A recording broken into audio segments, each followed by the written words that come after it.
नमस्कार दोस्तों, आप सभी का स्वागत है यूट्यूब चैनल।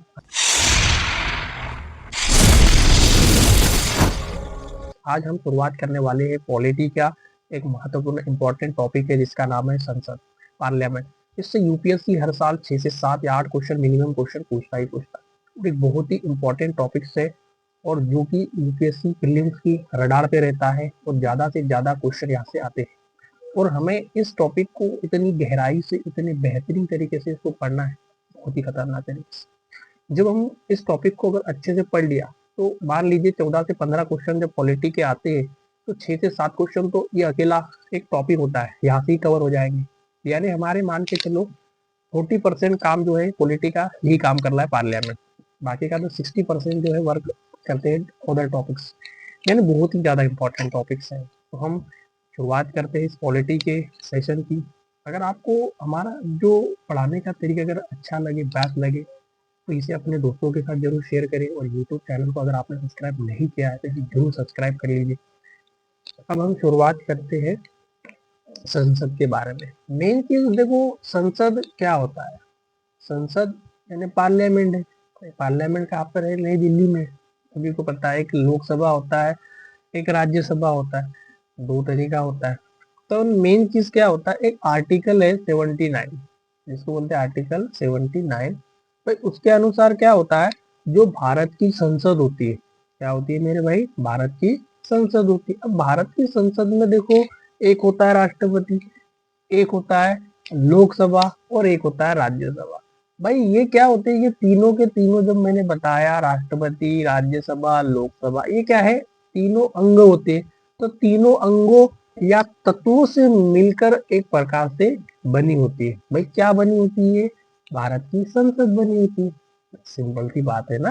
तो आर्टिकल 79 ये कहता है कि जो भारत की संसद है वो राष्ट्रपति हो गया, ठीक है, राज्यसभा हो गया, लोकसभा हो गया, तीनों तत्वों या तीनों अंगों से मिलकर बनी होती है। ठीक है भाई, ये भी बहुत अच्छा पॉइंट।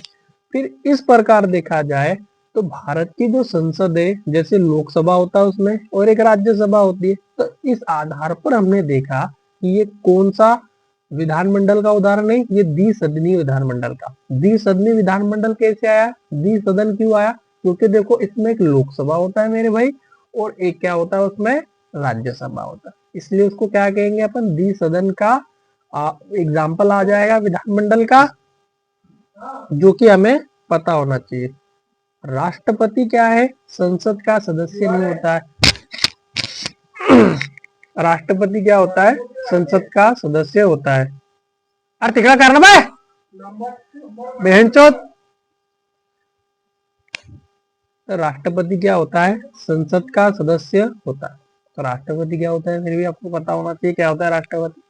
संसद का सदस्य होता है और संसद का क्या होता है? वो अंग होता है। तो हमने क्या देखा कि राष्ट्रपति क्या होता है मेरे भाई? संसद का सदस्य नहीं होता है, संसद का मेंबर ही नहीं होता, कहाँ से कह सकते हैं, है ना। और संसद का अंग होता है, कौन होता है? राष्ट्रपति होता है। ठीक है, अब सबसे पहले हम बात करते हैं राज्यसभा के बारे में। अब मुझे ये बताइए, जैसे राज्यसभा के बारे में बात करें, जब इसका गठन हुआ तो एक संविधान के अनुसार देखो और ये जो हमारी जो संसद है उसके अनुसार देखो, तो दोनों में आपको डिफरेंस नजर आएंगे। क्या आएगा? देखो, संविधान ने अधिकतम यहाँ पर जो राज्यसभा के लिए जो सदस्य बनाए हैं वो 250 बनाए।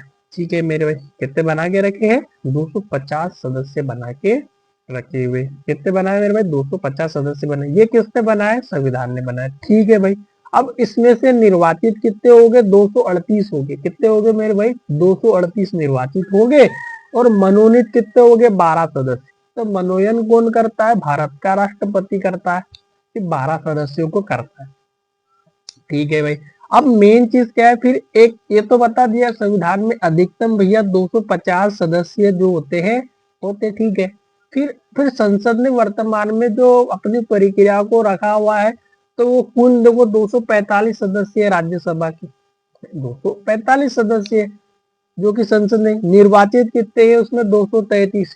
निर्वाचित कितने हैं? 233 है। और मनोनीत कितने हैं उसमें? 12 है।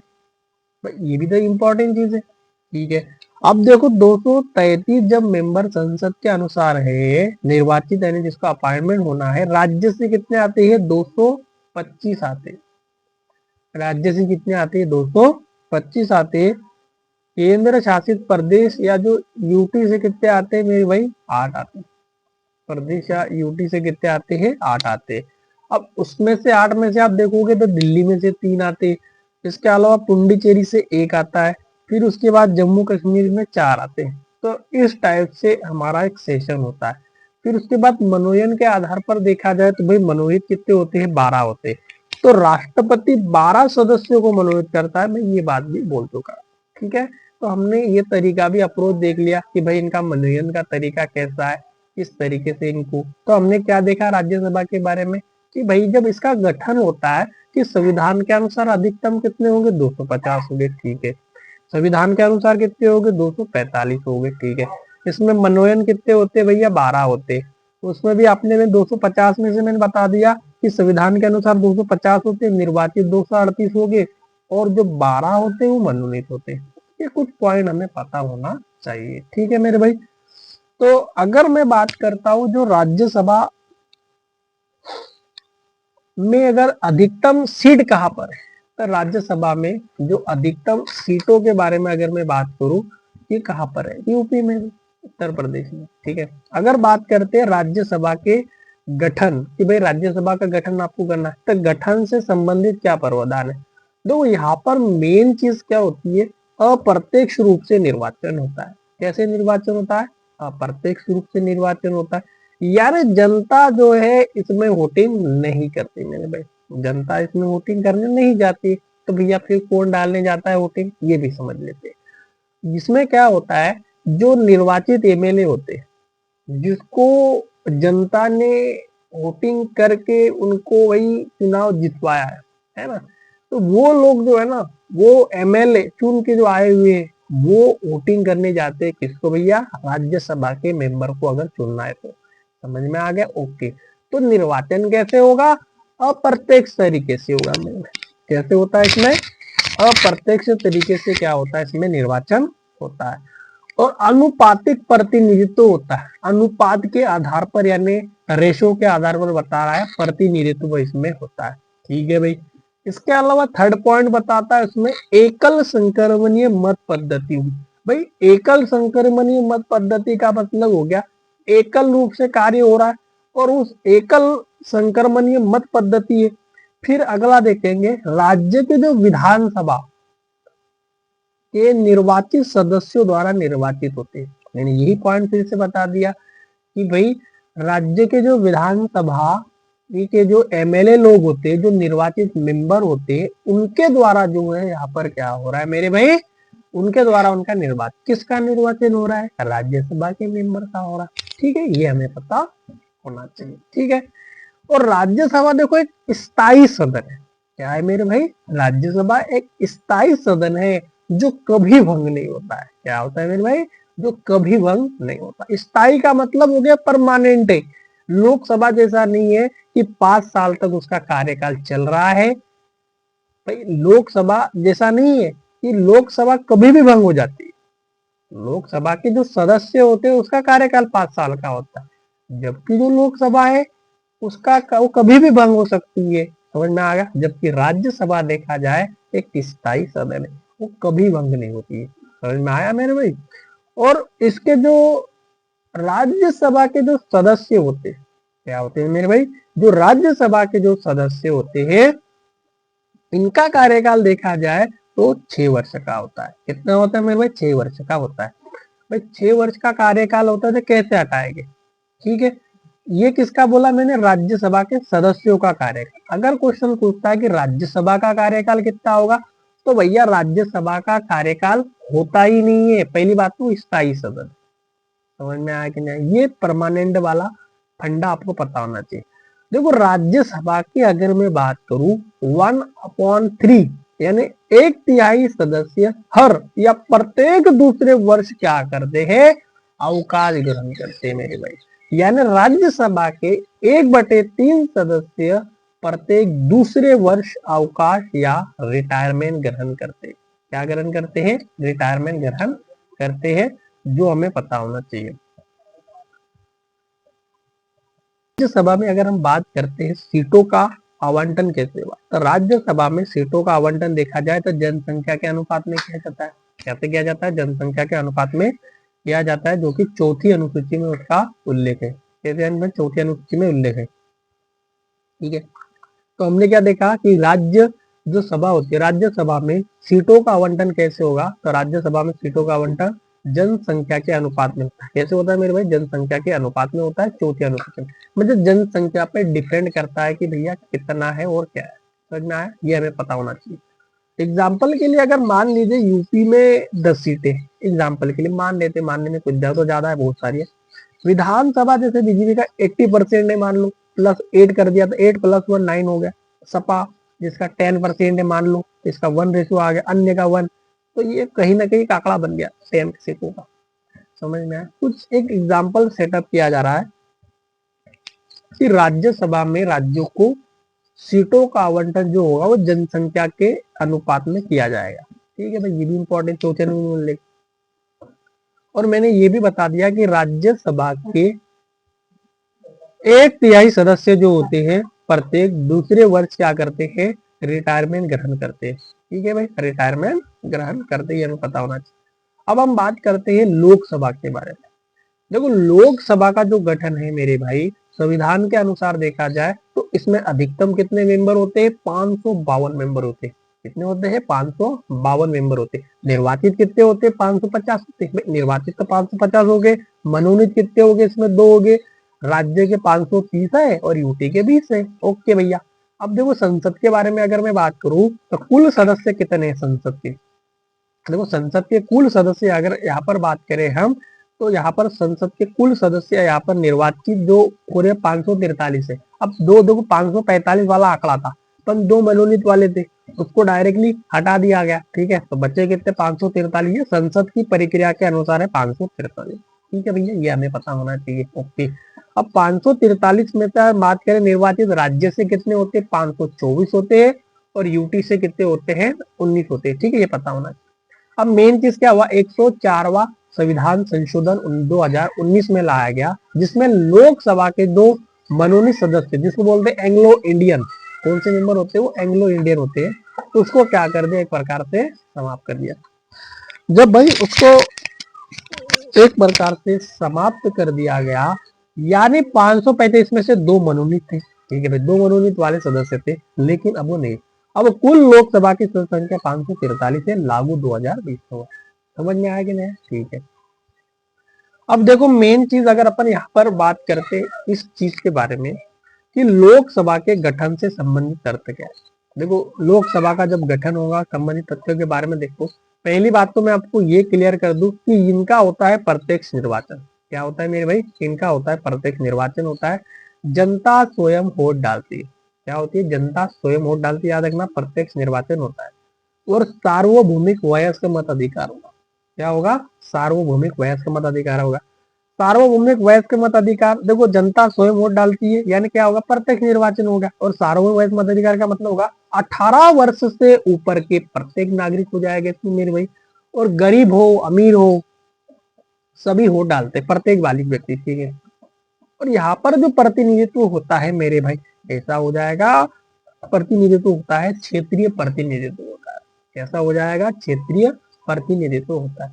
ठीक है भाई, ये भी इंपॉर्टेंट पॉइंट है। ओके, फिर देखा जाए first post the post system होता है, यानी सबसे ज्यादा जिसको वोट गिरते हैं वही विजेता घोषित किया जाता है। सिंपल सी बात है, इसका नाम है फर्स्ट पोस्ट द पोस्ट पद्धति। ओके, लोकसभा का जो कार्यकाल होता है मेरे भाई 5 वर्ष का होता है। मैंने क्या बताया कि लोकसभा का कार्यकाल 5 वर्ष का, बट इसे समय से पहले बंद किया जाता है। इसके पहले मैंने बताया था राज्यसभा जब पढ़ रहे हैं कि भैया लोकसभा का कार्यकाल 5 साल का क्यों ना हो, परंतु समय से पहले इसको गिराया भंग किया जा सकता है। सिंपल सी बात है, बहुत बार देखा भी और बहुत बार हमारे सामने हुआ भी। परंतु क्या राज्यसभा में ऐसा होता है क्या? नहीं मेरे भाई, राज्यसभा एक स्थायी सदन है, इसे भंग नहीं किया जा सकता। यानी दोनों में अवस्था का अंतर है, दोनों में अद्भुत अंतर है, यही हमें समझना चाहिए। ठीक है, लोकसभा में देखा जाए तो राज्यों को जनसंख्या के अनुपात में सीटों का आवंटन किया जाता है। क्या किया जाता है कि लोकसभा में राज्यों को जनसंख्या के अनुपात में सीटों का आवंटन, सीट बांटी जाती है उनको भी, सीट दो वगैरह वगैरह करके, ठीक है, मान लीजिए। समझ में आया मेरे भाई? तो ये तरीका हमें पता होना चाहिए अप्रोच। फिर उसके बाद थोड़ा सा अपन ने देख लिया, एक बार फिर मैं रिवाइज कर लेता हूँ उन चीजों को, क्या क्या पढ़ा। देखो लोकसभा के बारे में अपन ने पढ़ लिया कि भाई लोकसभा में जब गठन होता है, संविधान में अधिकतम 552 सीटें होती है, जिसमें से मनोनीत 2 होते थे, निर्वाचित 550, ठीक है। फिर संसद में देखो कुल सदस्य 543 होते हैं, ठीक है, उसमें से 2 मनोनीत को हटा दिया, क्रॉस निकाल कर दिया, ठीक है, हटाओ। तो ये 2 कौन थे भाई? एंग्लो इंडियन हुआ करते थे। 104वां संविधान संशोधन 2019 के माध्यम से इसको ब्लॉक कर दिया, ठीक है। फिर लोकसभा के गठन संबंधित तथ्यों के बारे में अगर मैं बात करूं कि लोकसभा के गठन से संबंधित जो तथ्य आए कि भाई उनको कैसे अपन रिवाइज कर सकते हैं, ठीक है, तो उनको समझते हैं थोड़ा सा अपन, क्या चीजें हुई क्या नहीं। तो देखो पहली बात तो अपन देखा कि प्रत्यक्ष निर्वाचन होता है, जनता स्वयं वोट डालती है, सार्वभौमिक वयस्क मत अधिकार होगा, ठीक है। तीसरा पॉइंट होता है क्षेत्रीय पर, क्षेत्र के आधार पर कर दे, हर क्षेत्र उनको दिया जाए। कोई भी संसद होता है ना, एमपी चुन के आ रहा है तो उसको हर क्षेत्र में प्रतिनिधि मिलेगा, ठीक है। चौथा पॉइंट फर्स्ट पोस्ट पद्धति होती है, जिसको सबसे ज्यादा वोट मिले कोई विजेता घोषित कर दिया जाता है। अगला लोकसभा कार्यकाल 5 साल का होता है, लोकसभा कार्यकाल 5 साल समय से पहले बंद कर सकते हैं, बहुत बार देखा अपन ने। अगला पॉइंट, लोकसभा में राज्यों को जनसंख्या के अनुपात में सीटों का आवंटन किया जाता है, क्योंकि पॉपुलेशन देखा जाता है, क्षेत्रफल नहीं देखा जाता है कि भैया आपने कितनी जमीन कवर करके रखी है। इन चीजों को हमें पता होना चाहिए, ठीक है। लोकसभा में राज्यों को जनसंख्या के अनुपात में सीटों का आवंटन, इसमें पूरे देश को उतने ही निर्वाचन क्षेत्र में बांट दिया जाता है जितनी संख्या में प्रतिनिधि चुने जाते हैं। समझ में आ गया? देखो लोकसभा का क्षेत्रीय प्रतिनिधित्व क्या होता है। देखो लोकसभा का क्षेत्रीय प्रतिनिधित्व आपको पता होना चाहिए। जो क्षेत्रीय प्रतिनिधित्व होता है, देखो क्या करना है आपने को, लोकसभा का क्षेत्रीय प्रतिनिधित्व। तो लोकसभा का क्षेत्रीय प्रतिनिधित्व का मतलब होता है प्रतिनिधित्व की एक ऐसा सिस्टम होता है जिसमें पूरे देश को, मेरे भाई पूरे देश को उतने ही निर्वाचन क्षेत्र में बांट दिया जाता है जितनी संख्या में प्रतिनिधि चुने जाते हैं। समझ में आ गया मेरे भाई? यानी प्रत्येक क्षेत्र से एक प्रतिनिधि चुना जाता है। एग्जाम्पल के लिए अगर मान लो कि कोई इंदौर की कोई मान लो कोई खंडवा सीट है, खंडवा सीट से अगर 5 उम्मीदवार खड़े तो भैया जिसको सबसे ज्यादा वोटिंग मिलेगा वही व्यक्ति उम्मीदवार जो है वही विजेता घोषित किया जाएगा। यानी प्रत्येक क्षेत्र से एक प्रतिनिधित्व चुना जाएगा। ऐसा नहीं है कि एक क्षेत्र से 10 लोगों को चुना जाएगा, क्या चुनाएगा, एक को चुना जाएगा। भारत में क्षेत्रीय प्रतिनिधित्व का आधार क्या है? क्षेत्र का प्रति करने का आधार मेरे भाई जनसंख्या है। जनसंख्या डिफाइन करता है, क्षेत्रफल नहीं डिफाइन करता कि क्षेत्रफल कितना बड़ा है। जनसंख्या डिफाइन करता है भैया लोगों का पॉपुलेशन, जो लोग हैं कितने सारे लोग हैं वहां पर, वो माइंड करता है। समझ में आ गया? ओके। तो विभिन्न चुनाव क्षेत्रों के बीच जनसंख्या संबंधी समरूपता लाने के लिए एक परिसीमन आयोग का गठन किया। इसका किया गया मेरे भाई, एक परिसीमन आयोग का गठन किया गया। तो इसका गठन कितनी बार किया गया? यूपीएससी सीएससी 2000 पिछले साल ही क्वेश्चन पूछा गया था 2024-25 में कि परिसीमन आयोग का गठन कितनी बार किया जा चुका है। तो मेरे भाई 4 बार किया जाए, 2024 में क्वेश्चन आया, ठीक है। परिसीमन आयोग जो होता है वो सरकार से स्वायत्त होता है, ठीक है, और चुनाव आयोग के कंट्रोल में होता है। किसके कंट्रोल में होता है मेरे भाई? चुनाव आयोग के कंट्रोल में होता है, ठीक है, ओके। परिसीमन आयोग का अध्यक्ष कौन होता है? सुप्रीम कोर्ट का क्या होता है मेरे भाई? सुप्रीम कोर्ट का रिटायरमेंट जो जज होता है वो उसका अध्यक्ष होता है, ठीक है, ये हमें पता होना चाहिए। तो हमने क्या क्या जाना परिसीमन आयोग के बारे में कि परिसीमन आयोग का गठन 4 बार हो चुका है, और परिसीमन आयोग सरकार से स्वायत्त होता है और चुनाव आयोग के कंट्रोल में होता है। ओके भैया, इसका अध्यक्ष कौन होता है परिसीमन आयोग का? तो सुप्रीम कोर्ट का रिटायरमेंट जज, अवकाश प्राप्त न्यायाधीश होता है। परिसीमन आयोग के द्वारा लिए गए जो भी किए गए चुनाव क्षेत्र ये जो परिसीमन है वो किसी न्यायालय में चुनौती नहीं दी जा सकती। क्योंकि भाई क्यों नहीं दी जा सकती? इसलिए क्योंकि जिस व्यक्ति को इसका अध्यक्ष बनाया जा रहा है वो सबसे पहले सुप्रीम कोर्ट का जज रह चुका है। जब सुप्रीम कोर्ट का जज रह चुका है तो उसके द्वारा दिया गया निर्णय बिल्कुल सही और 100% सही होगा, ना किसी प्रकार से ये होगा, क्योंकि उनको इतने सारे केसेस लड़ने का अनुभव हो चुका है कि किस टाइप से हमें कुछ चीजों को अप्लाइड करना चाहिए वो हमें पता होना चाहिए, ठीक है, ये हमारा तरीका है। फिर देखो अगला एक टॉपिक है जिसका नाम है संसद का सदस्य बनने की योग्यता। देखो मेन चीज क्या होता है, आपको अगर संसद का सदस्य बनना है, ठीक है, तो संसद का सदस्य बनने की योग्यता क्या होती है? पहली बात तो आप भाई भारत का नागरिक होना, हम इंडिया वाले हैं वो इंपॉर्टेंट चीज है, तो भारत का नागरिक होना जरूरी है। सेकंड पॉइंट होता है अगर आप लोकसभा के लिए चुनाव में भागीदारी करना चाहते हैं तो आपकी कम से कम जो उम्र है वो 25 साल तो होनी ही चाहिए, उसके ऊपर चलेगी, ठीक है, 25 कम से कम।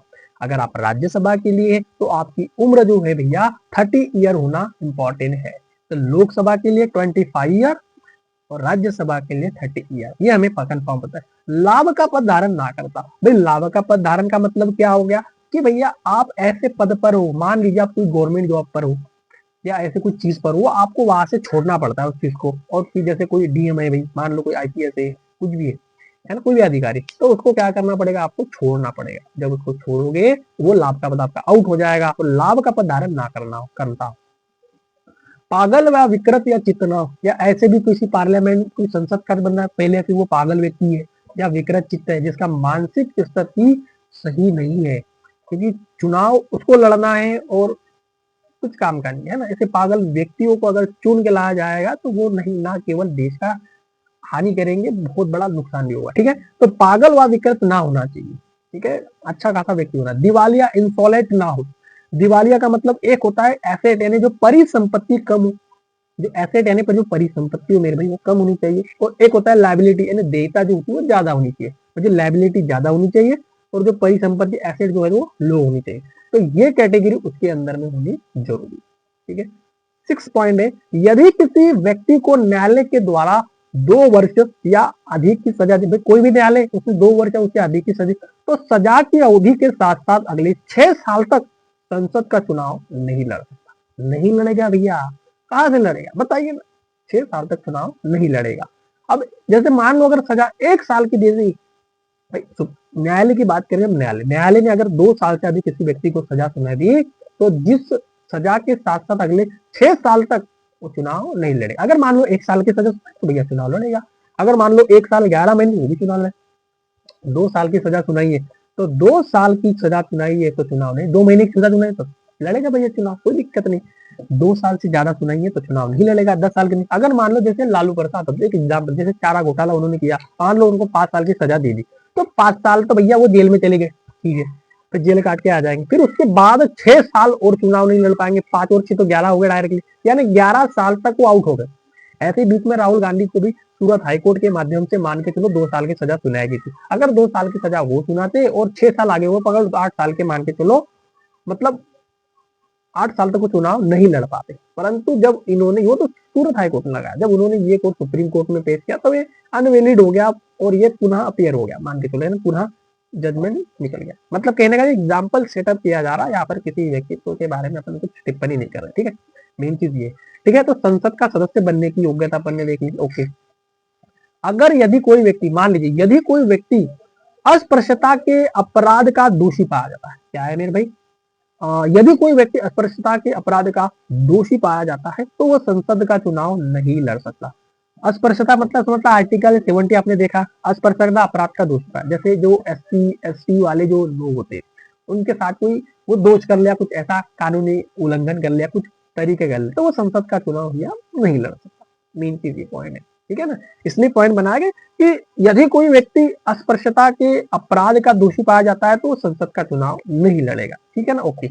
अब देखो संसद की सदस्यता की समाप्ति वाला टॉपिक देखेंगे हम कि संसद की सदस्यता की समाप्ति कैसे करते हैं।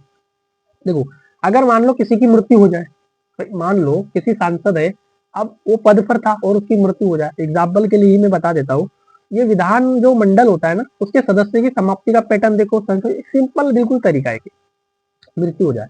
अब एग्जाम्पल के तौर पर अगर मैं बात करूं, एक खंडवा लोकसभा के सांसद थे जिनका नाम था नंदू भैया, ठीक है, मान ली इनकी डेथ हो गई।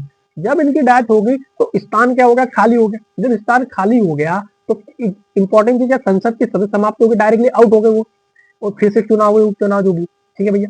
तो जब चुनाव हुए तो एक नए सिरे से हुए, अलग जो भी, तो नया जो भी सदस्य मेंबर जो है चुन के आ गया, उनमें समझ में आ गया। तो ये हो गया कि अगर किसी जो संसद के पद पर कायम था और पद पर रहते हुए अगर उनकी मृत्यु हो जाती है तो संसद की सदस्यता समाप्ति हो जाती है। तो ये पहला तरीका संसद की समाप्ति होने का। दूसरा पॉइंट होता है त्याग पत्र के माध्यम से। मान लीजिए कोई सांसद है, उनको लगता है कि भैया मैं अति आवश्यक के रूप से कार्य करने में सक्षम हूँ, पर मुझे लगता है कि भैया आप मुझे मेरे बहुत ही ज्यादा कुछ ऐसी चीज आ गई और उसको लगता है कि भैया मैं संन्यास लेना चाहता हूँ या मुझे छोड़ना है, पद छोड़ना है, तो ठीक है भैया छोड़ दो। तो वो कैसे छोड़ सकते भैया? लोकसभा का जो सदस्य होता है वो लोकसभा के अध्यक्ष को त्याग पत्र देता है। किसको देता है? लोकसभा के अध्यक्ष को त्याग पत्र देता है। जबकि राज्यसभा का जो सदस्य होता है मेरे भाई, राज्यसभा के सभापति को त्याग पत्र देता है। समझ में आया कि नहीं? तो ये दोनों ही इंपॉर्टेंट तरीके, मतलब त्याग पत्र के माध्यम से भी वो दे सकते हैं क्योंकि संसद की सदस्यता की समाप्ति हुई। ये दूसरा तरीका। तीसरा पॉइंट होता है निर्वाचन रद्द होना। अब मान लीजिए कि निर्वाचन चल रहे हैं, ठीक है भाई, और वहां पर क्या हुआ, मनी लॉन्ड्रिंग का मामला आ गया। मनी लॉन्ड्रिंग का मतलब है चुनाव का मामला है और वहां पर ज्यादा से ज्यादा उस चुनाव क्षेत्र में जो कैश हो गया या अदर कुछ चीजें हो गई या कैश बांट लिया, जब पैसे बांटे जा रहे, जब इसकी चीजें चुनाव आयोग को मिलती है तो चुनाव आयोग क्या करता है, उस निर्वाचन को रद्द कर देता है। यानी मेन चीज क्या है, संसद की सदस्यता की समाप्ति जो है इस टाइप से भी होगी, निर्वाचन को रद्द करना। चौथा पॉइंट होता है यदि कोई व्यक्ति संसद के दोनों सदनों के लिए निर्वाचित होता है, भाई एक तो राज्यसभा के लिए भी हो जाए और लोकसभा के लिए भी हो जाए, ठीक है भैया, और 10 दिन के भीतर, 10 दिन का टाइम मिलता है उसको, अगर 10 दिन के भीतर किसी एक सदन के लिए सदस्यता से अगर त्याग पत्र वो नहीं देता है, क्या बोला मैंने, किसी एक से वो त्याग पत्र नहीं देता है, तो पहले वो जिस सदन के लिए चुना गया मेरे भाई, पहले जिस सदन के लिए वो चुना गया उसके लिए निर्वाचित हुआ था, उस सदन में उसका स्थान रिक्त कर लिया जाता। लेकिन यदि कोई व्यक्ति एक ही समय पर, एक ही टाइम पर और दोनों सदनों के लिए अगर मान लो निर्वाचित हो गया, दोनों निर्वाचित हो जाता है, तो राज्यसभा में उसका स्थान रिक्त हो जाए। सिंपल सी बात, ये कोशिश कर रहा है एग्जामिनर यहाँ पर कि यदि कोई व्यक्ति संसद के दोनों सदनों के लिए निर्वाचित हो गया, भाई दोनों के लिए निर्वाचित हो गया, ठीक है, अच्छी बात है, और 10 दिन के भीतर किसी एक से अगर वो त्याग पत्र नहीं देता है, नहीं देता, तो पहले जिस सीट के लिए चुना गया था उसमें उसका स्थान खाली कर दिया जाता है, क्योंकि 2 सीटों के लिए आपने भाई चुनाव लड़ा, जब पहले में आपको इंटरेस्ट ही नहीं है, एक टाइम पे आपने चुनाव लड़ा, तो भैया पहला ऑटोमेटिक पहला आपने ऑलरेडी आप थे भाई, एक ही टाइम पे हुए ना। मेन चीज क्या है, पहले जिस सदन के लिए आपने निर्वाचित उस सदन में उसका स्थान रिक्त हो जाता है, और दूसरे सदन में जो एक ही समय पर होगी, एक ये तो मैंने पॉइंट बता दिया आपको। लेकिन यदि कोई व्यक्ति एक ही समय पर दोनों सदनों के लिए निर्वाचित हो जाए तो क्या होगा, राज्यसभा में उसका स्थान रिक्त हो जाएगा। फिर मैं एक बार रिपीट करना चाहूंगा कि यदि कोई व्यक्ति संसद के दोनों सदन होते हैं, ठीक है, पता है राज्यसभा होता है लोकसभा, उसके लिए निर्वाचित हो जाए और 10 दिन के भीतर किसी एक सदन के सदस्यता से त्याग पत्र नहीं देता है, क्या बोला मैंने, 10 दिन के किसी एक से वो त्याग पत्र नहीं देगा, नहीं दे रहा है, तो क्या होगा भैया, तो पहले जिस सदन के लिए वो निर्वाचित हुआ था उस सदन में उसका स्थान रिक्त हो जाएगा। तो पहला पॉइंट है, ये तरीका है कि अगर वो कोई दोनों सदनों के लिए निर्वाचित होता है तो ये लगता है। सेकंड पॉइंट है, बट कोई व्यक्ति एक ही समय पर दोनों सदनों के लिए निर्वाचित होता था, राज्यसभा में उसका लिखता, तो दोनों सदनों के लिए निर्वाचित होगा था राज्यसभा में जीरो कर दिया जाएगा। राज्यसभा इसलिए उसको रिक्त कर दिया जाएगा क्योंकि लोकसभा में जनता ने अपनी सहमति के माध्यम से उनको चुना है। भाई बात तो सही है कि ये तो सही बात है, अच्छी बात है, ठीक है, ये हमें पता होना चाहिए। अगला पॉइंट है, यदि कोई व्यक्ति संसद और राज्य की जो विधानमंडल है दोनों के लिए निर्वाचित हो जाए, अपॉइंटमेंट हो जाए और 14 दिन के भीतर किसी एक से त्याग पत्र ना दे, क्या बोल। दोस्तों हम पढ़ रहे थे संसद की सदस्यता की समाप्ति कैसे होती है।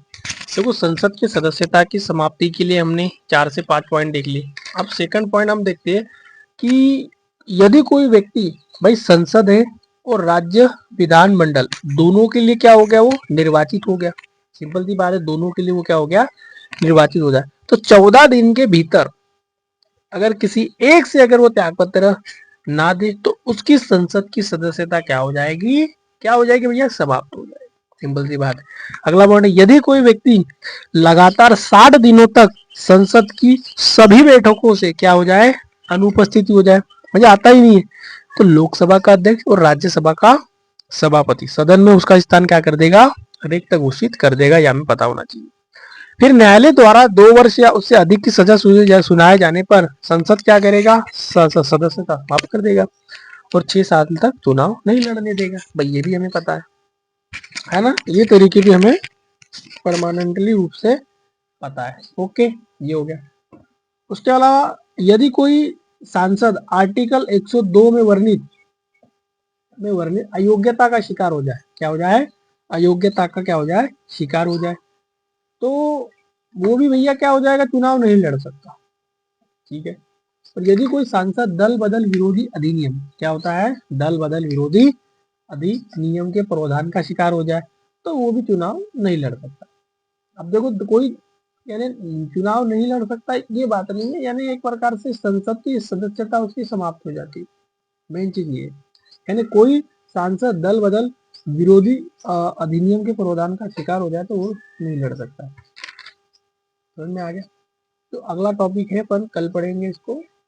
अगले इसके लगभग लगभग मान के चलो 3 वीडियो बनाएंगे हम पार्लियामेंट से रिलेटेड। और अगर आपको वीडियो बेहतर लगा, अच्छा लगा है तो आप ये सब्सक्राइब, हमारे यूट्यूब चैनल को सब्सक्राइब नहीं किया है तो आप जरूर सब्सक्राइब करें।